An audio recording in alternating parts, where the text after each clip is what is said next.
Before we finish this module, there are just two more things we really need to know about component styling.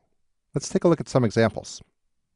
Here we have an extremely simple template which shows job position, but we want to style this component. You can see the selector is at position, and we want to style it the color red. What shows in the browser? Job position, and it's colored black, it's not colored red. So when we specify this app-position rule, it does not apply to the selector.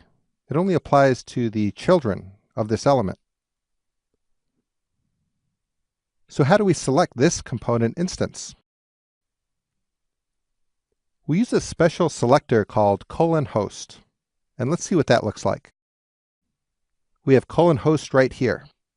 And the good thing about this is that if the selector changes, this will still apply to the selector and its element. What shows in the browser?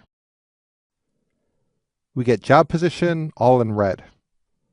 Now here we have another simple example. We have a simple H3 tag that says job position, and we're styling H3. But in more complex components, your template might be a lot more complex to where there are children, and those children have H3 tags embedded in them. You could have a whole component tree with lots of H3 tags. Would child H3 elements have color styled as red? No, they wouldn't. So when we specify styles or style URLs right here, these rules only apply to the current component instance. They don't trickle down into any children. But here we can see a special selector called deep surrounded by /. So we have H3 deep. And what does this deep surrounded by /, what does this accomplish? All H3 tags and child components will take on this style.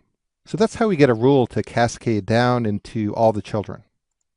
Now this example doesn't have children, but there are many times later in this course where we will be working with more complex components that have children.